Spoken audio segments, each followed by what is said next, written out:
Yo, hello everybody. Whew. In fact, let me place you on the tripod so I can start to waffle about a film I watched yesterday called Liar Liar.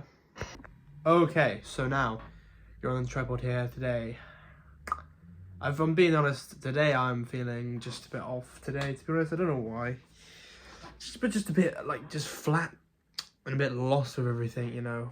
It's quite difficult to gain work from the filmmaking industry and everything. It is really difficult. But aside from that, I watched a film yesterday called Liar Liar, and I want to basically talk about it. So I actually really enjoyed this film called Liar Liar. Now, this film stars Jim Carrey, and I can't remember the director of it. I think it's John something. And he's done all the kind of classic Jim Carrey films, ranging from Ace Ventura, Bruce Almighty, and those are the only ones that spring to my mind. So yeah, I mean, this was kind of a one-off film. I still need to watch Blade, but when I watched this film, it was first of all, the runtime was really short. It was an hour and 20. It was on Netflix, and I was quite late at night, and I was just well, I can't watch a 2-hour film, so I just watched this. So it was a very kind of spontaneous film to watch. But I watched it, and it surprised me how good it was. And first of all, Jim Carrey's performance, I think, is really, really good in this. That doesn't really fail without a doubt, in the sense that Jim Carrey has it's just Jim Carrey. We know what Jim Carrey is like. And he is really good in this. And considering, sometimes actors can have a dip after 3 years, because he did, obviously, it's that classic thing in 1994 of Jim Carrey where he banged out the 3 of the best comedy films of all time. That being, what the fuck? That being Ace Ventura, Dumb and Dumber, and The Mask. All, but it just, all of it in 1994 really just helped out Jim Carrey. And you tend to find 3 years after that, sometimes actors can kind of slip and not keep up that consistent style that they had in the beginning. But he did. Jim Carrey did. And he was very funny in this film. And, whoever was the casting director for this cast it really perfectly. So, yeah, Jim Carrey was number one. I think his performance really stood out. And I think all the other performances as well really helped out. I particularly quite liked the judge. The judge was really cool on the film. And I also really liked who else did I like? I liked, in terms of character, not performance, I liked the judge's performance. The actor did a really good job. I also think the kid and the mum, really good performances. But the actual character I liked was Jim Carrey's assistant, the old lady. I think she was really cool. I really liked her character. So yeah, Jim Carrey's performance stood out. Second thing I would say about Liar Liar, I mean, I haven't even explained the film. The film is basically about Jim Carrey's a lawyer, and he has a family. He has a kid, and he has a wife, and he has divorced from his wife, and his wife has found a new man. But the main kind of story is just about Jim Carrey and his kid, and how he's very close to his kid. But he is a very busy lawyer. He's a very busy lawyer, and he has a lot on, and he tends to promise stuff to his child, saying, oh, I'll come around at this time, I'll do stuff with you at this time, and play baseball, and he never does. So his kid gets really depressed. There's one event where it's his birthday, and again, Jim Carrey says, oh, I'll be there, but something crops up in the lawyer world, and the kid has a wish. And that wish is for Jim Carrey's character for one day to never lie. And that wish comes true. And, yeah, it's that that wish comes true. And then that's basically the whole point of the film, is that for the whole day he can't lie, and he lies a lot. So, yeah, and as I said, Jim Carrey was perfect for this. The casting director who did this, whoever, it's just perfectly tailored to Jim Carrey, because it's such a physical role. It's liar, liar, so he can't lie. So he has to kind of say the truth in a really funny way. That's just the character. It's so Jim Carrey. That film is so suited to Jim Carrey because of just kind of how silly it is, and how he has to tell the truth. has to tell the truth, and every single scene is like him going like, "Ooh, I can't tell the truth," and him like saying, like he's trying to cover up all the lies, but the way he like says it and where he's trying to stop himself from saying it is incredibly funny. Now, if we're moving on to the second point of the film that I really liked, I loved the simplicity of it. I just think the simplicity of the film, it was so simple, but that's what I think was really good. You know, it's a really simple film. It's about this lawyer who has a really busy life, who loves his son, and for one day he can't lie. That simplicity was like, the simplicity of the film was something that really stood out to me, because I think, because it tells such a good story. You tend to think good stories, most big films have very complex stories with lots going on. Most big films. I'm talking The Godfather, I'm talking Jaws, Star Wars, blah, blah, blah. But this film, obviously not putting this film anywhere near that echelon of kind of film, but this film, to me, was still very entertaining and very compelling, even though it was a really simple story. And that simple story just made it so much more easier to watch, made it more entertaining. It wasn't trying to confuse you with the story, it was just trying to be funny. The film knew what it was doing. And again, I really enjoyed that side of the film. Yeah, those are the two things that really stood out to me. I'm trying to think what else I really liked about Liar Liar. I liked how breezy it was. That's probably the third thing. I think the runtime was suitable for the film. I liked how breezy it is. So in terms of breezy, it's like it's a film that you can just kind of switch on and watch, and it's not gonna take too long. Or no, as in like you put it on, you put the film. It's hard to explain. Phone Booth, I think, is a fantastic film with Colin Farrell, directed by Joel Schumacher. And that's a breezy film, and that's a really good film. That's about a guy in a phone booth who it has a conversation. The whole film is a conversation in this phone booth, and he can't leave this phone booth because of the guy who's on the phone knows lots of basically blackmails him and has loads of valuable information on him, and has a sniper on him at the phone booth. But the thing with Liar Liar is, I think that it was a very breezy film in the sense, kind of like Phone Booth, where it was something you could quickly switch on, something you could watch, you could have a good time, it could be a fun time, it's entertaining, it's somewhat enriching, and you can have a good time, fun time, and then it's kind of, you have a good time, it's very breezy, and that's that. And I think what it is that it meets your expectation. Films either they exceed it, they meet it, or they go below it. And you never want a film to go below what you expect it to be, because that's a bad experience. You know, you think, oh, this film was really shit. But this met the expectation. It actually exceeded it a bit for me when going into the film. But what I'm trying to say here is, some films know some films know their expectation, aim to exceed it, but you know they're not exceeding it. They're trying their best to exceed it, but they don't exceed it, and that's kind of what causes the story to be confusing, performances to be off, pacing to be rushed. And I feel like this film, they knew their intentions, they knew it was going to be a simple, concise film, and in the production and in that kind of environment, you'd think, making a simple film would be, especially for Hollywood, I don't think this is going to work. So I think there's an element of risk there, but that element of risk really paid off, in the sense that they knew what they were doing, and they delivered. And that's kind of what I think Liar Liar basically aimed to do. It knew what it was trying to do. It was very clear, and it was very concise, and it was very breezy, very fun, very exciting. So yeah, this film for me is similar to, maybe I'll give you a bit more down, a bit small in the frame.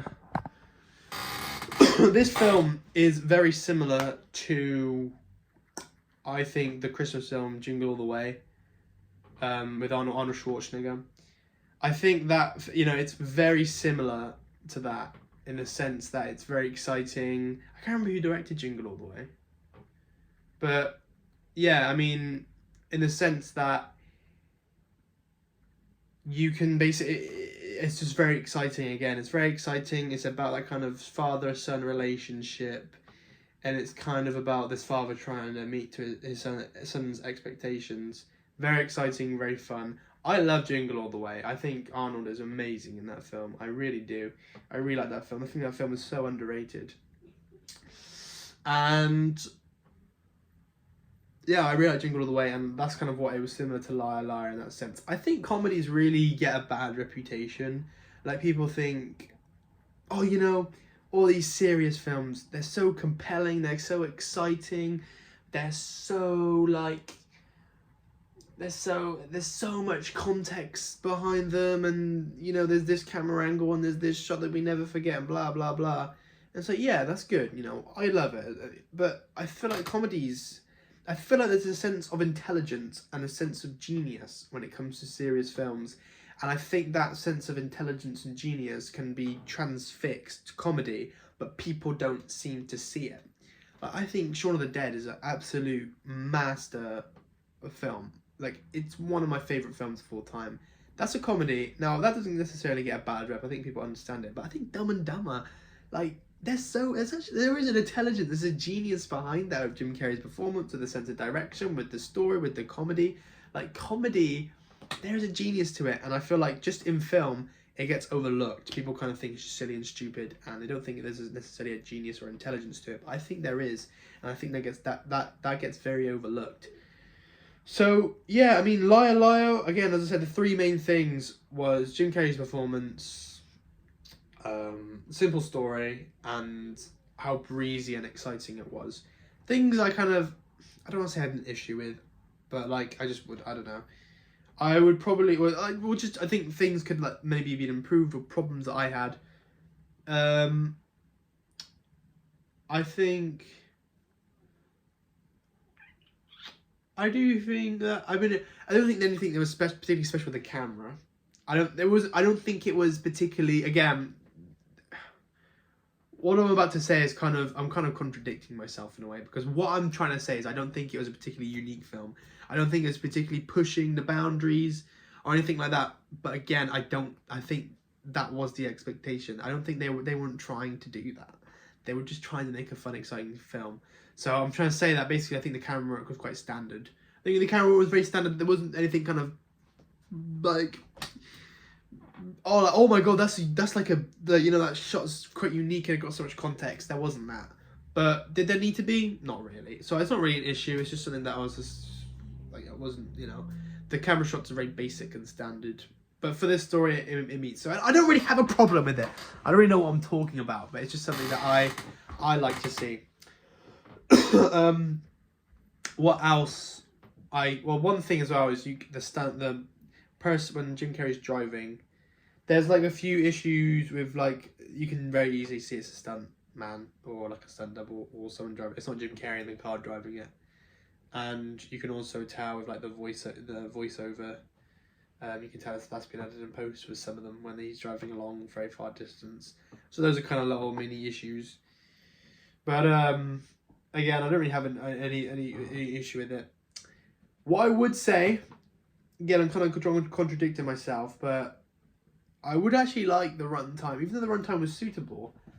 I liked it so much. I would liked a longer runtime. I would like another 20 minutes, another 30 minutes onto that, because I just liked it so much. I don't know how the story would have unfolded from there, but I think maybe we could. I don't know. I think maybe there could have been a bit more. I think maybe there could have been a bit more into the story. Maybe we could have like explored more with the kid and his parents and his relationship with his dad. Maybe explore it a bit more. Maybe explore the relationship between the mum and... I think that's actually an issue I had with the story, thinking about it now, is the mum and her new husband. That relationship was quite dry. I think the story should have explained it a bit more, because 1 minute she is like, oh yeah, he's my husband and blah, blah, blah. And the next minute, like when they're on the airplane, she really doesn't like him. And it's kind of like, wow, how they got to that point?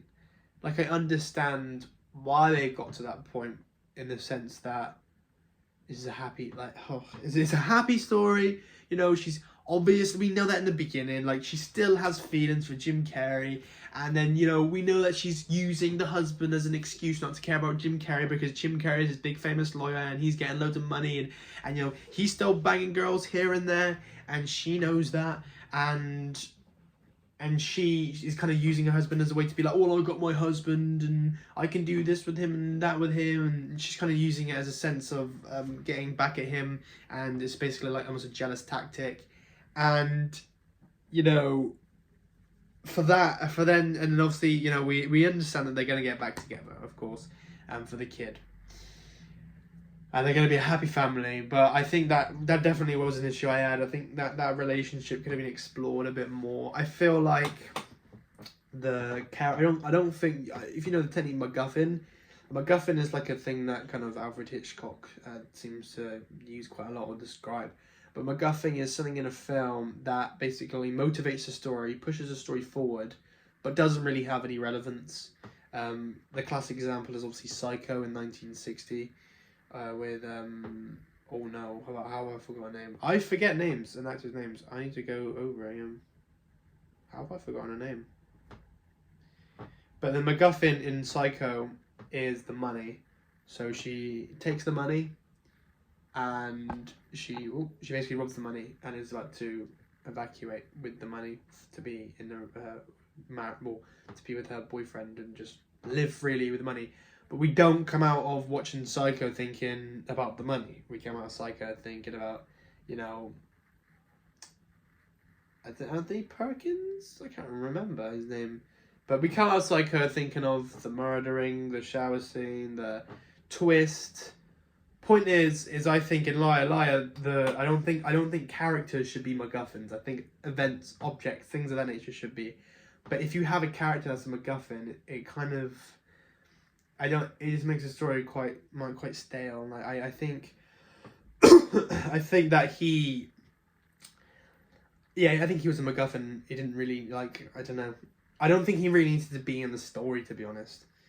Like, so yeah, I think that could definitely be more explained. I think that could have been more gone over. But it wasn't. But again, these are very small things. I'm just kind of trying to really nitpick. Sorry everyone, my phone keeps running out of storage. I also realised I'm a bit of a stinky shit because we've been wearing the same jumper for 3 days now. Yep. Doesn't smell though. Oh god. Yes, as I was saying, I think that could have been definitely a mixed reward, but I definitely recommend watching Liar Liar. It's actually quite a good family film. I think it's only like a 12A or something like that. But yeah, I mean, it was a really fun film. I don't know what I'm going to watch tonight. I think I might watch Blade tonight, hopefully. And see what other films what I can watch.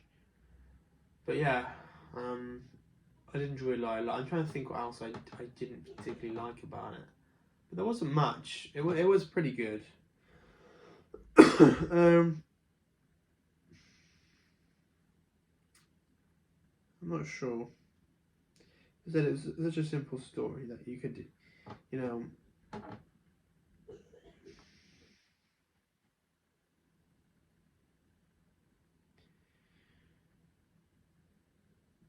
I think maybe, no, I think I've pretty much dissected most of it.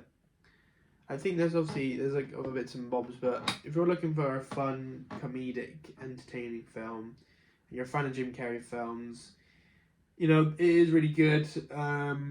There's something about American comedies, man, from that period, from like 1919 to 2010, like those 20 years. They are all quite good. You know, I love English comedy or like, you know, British comedy, like In-Betweeners, Friday Night Dinner, and Snatch, Lock, Stock, you know, all those films. Like, I do think British humour is really like the best humour. And a lot of people, I don't think a lot of people, but a few people here and there, you know, shit on American humour, you know, from kind of how different it is from English humour, in the sense that our humour is quite, we have like a sarcasm, we take the piss out of each other, whereas like in America it's a lot more, you know, childish, I think, the humour.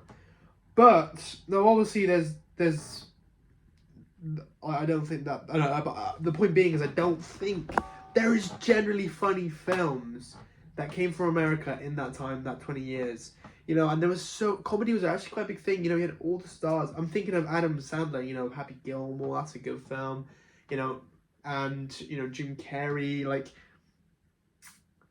you know, Eddie Murphy as well. But there was some real just big names. I mean, even Lock, Stock and Snatch. There were some good comedies.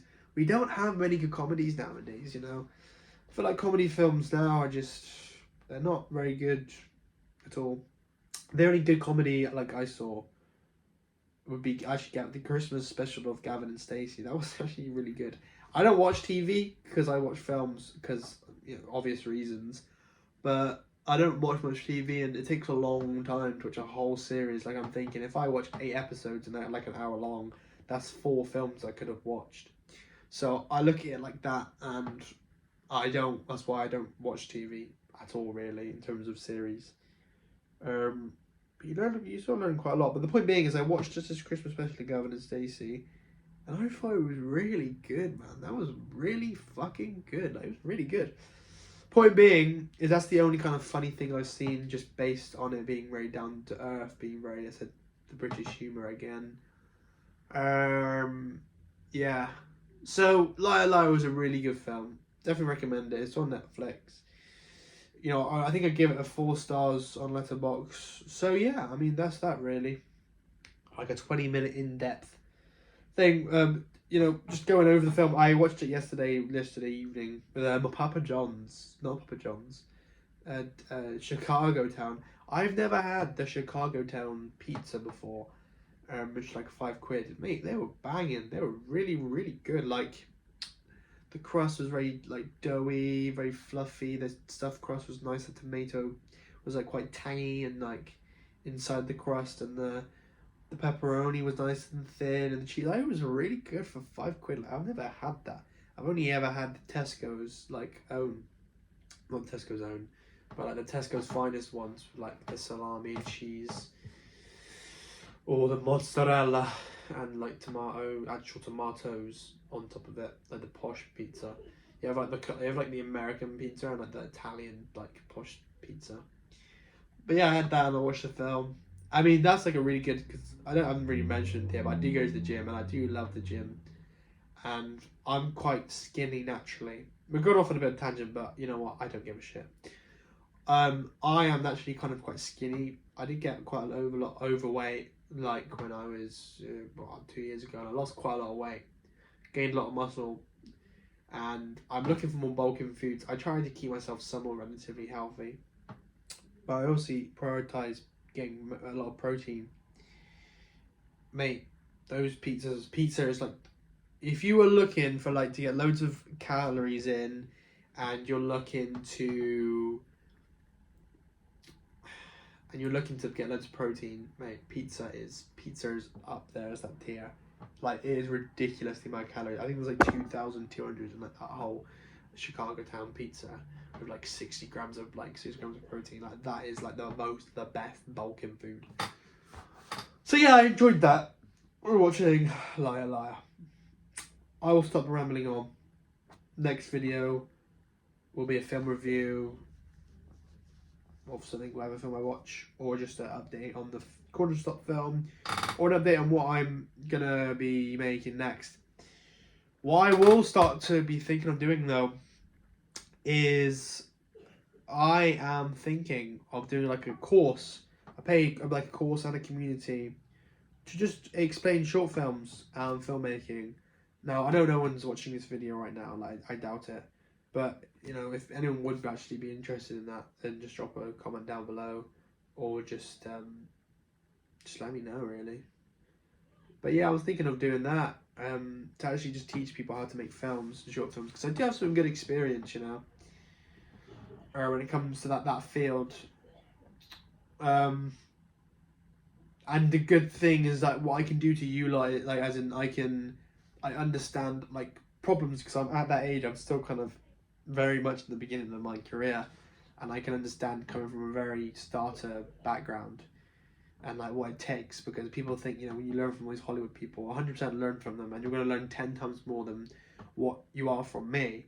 But what I do provide and that they don't provide is a sense of being down to earth, and in the terms of being local, like local and down to earth, as in they are so high Hollywood, they might say, oh, book out these locations, yeah, just get this person and teach you to do this and this and this. So yeah, but I can't do that because because my name isn't your name, and people are not going to recognize me as that. And you know, that's kind of why I think it would be good to sell that, and just to show you kind of what I do and just give you everything that I do. Yeah, so that's that, guys. Sorry for the ramble, but I love talking. But yeah, I'll see you lot whenever I see you again tomorrow with another upload. Goodbye.